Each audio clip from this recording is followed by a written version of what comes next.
Hi friends, இன்னைக்கு 10th ஸ்டாண்டர்டில் வந்து பெரியாரை பற்றி பார்க்கலாம். அதாவது பெரியார் வந்து ஈவி ராமசாமின்னு சொல்லுவோம். அவர் வந்து சுயமரியாதை இயக்கத்தை வந்து ஆரம்பித்து வச்சுருப்பார். இவர் வந்து ஈரோட்டில் ஒரு பெரிய வெல்தி ஃபேமிலியில் தான் பிறந்திருப்பார். வெங்கடப்ப சின்னத்தாய் அம்மாளுக்கு வந்து பிறந்திருப்பார். சின்ன வயசில் அவ்வளோ வந்து படிப்பில் இன்ட்ரெஸ்ட் இல்லை, பட் ஆனால் ரொம்ப பெரிய ஸ்காலர்னு சொல்லலாம். அதுக்கப்புறம் வந்து சின்ன வயசில் என்ன பண்ணியிருப்பார், அவங்க வீட்டில் கோச்சிக்கிட்டு கொஞ்ச நாள் வந்து காசிக்கு போயிடுவார். காசிக்கு போய் அங்கே வந்து ஒரு பிராமணர் மாதிரி வேஷம் போட்டு அங்கே இருக்கக்கூடிய உண்மையான ஆர்த்தடாக்ஸ் ஹிந்து மாதிரி இருந்து இந்து மதத்தோட இதை தான் தெரிஞ்சுப்பார். அதுக்கப்புறம் அதை பார்த்து தெரிஞ்சுக்கிட்டு ரொம்ப வெறுத்து போயிடுவார். இந்து ரிலிஜனை வெறுத்துட்டு அதுக்கப்புறம் வந்துடுவார். அதுக்கப்புறம் என்ன ஆகும்னா, அவர் வந்து பொது சேவை செய்ய ஆரம்பிச்சிருவார். ஒரு நல்ல பர்சனாலிட்டியாக மாறிடுவார். அப்புறம் ஈரோடோட சேர்மன், முனிசிபல் கவுன்சிலோட சேர்மனாக 1918 19 வரைக்கும் இருப்பார்.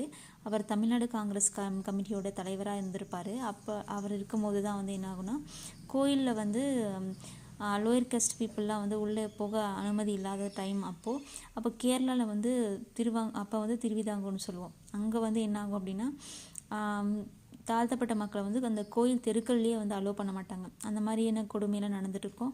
ஸோ அப்போ வந்து வைக்கம்ன்ற பிளேஸில் வந்து போராட்டம் நடத்திட்டுருப்பார். ஜார்ஜ் ஜோசப் வந்து நடத்திட்டுருப்பார். அவர் நடத்திட்டு இருக்கும்போது அவரை வந்து அரெஸ்ட் பண்ணி ஜெயிலில் வச்சுருவாங்க. ஸோ போராட்டத்தை வந்து மேலும் வந்து கண்டினியூ பண்ணுறதுக்கு யாரும் இல்லாதப்போ ஜார்ஜ் ஜோசப் வந்து காந்தி கிட்டே கேட்பார், லெட்டர் எழுதுவார். ஸோ காந்தி வந்து அப்போது அந்த கரண்ட் சுச்சுவேஷனில் பெரியார் கரெக்டாக தோணுனதுனால பெரியாரை வந்து ரெக்வஸ்ட் பண்ணுவார். பெரியாரும் போய் வந்து அந்த போராட்டத்தை வெற்றிகரமாக நடத்தி கொடுப்பாரு. அது நடத்தி கொடுத்ததுனால திருவிக்கா வந்து என்ன பண்ணியிருப்பார், பெரியாருக்கு வைக்கம் வீரர் அப்படின்னு சொல்லிட்டு பட்டம் கொடுத்துருப்பாரு.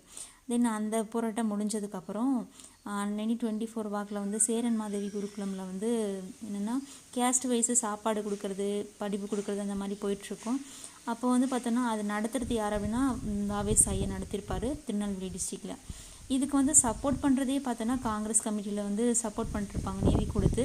பட் பெரியாருக்கு வந்து இது பிடிக்காது. சரி சொல்லுவார், நான் கேட்க மாட்டாங்க.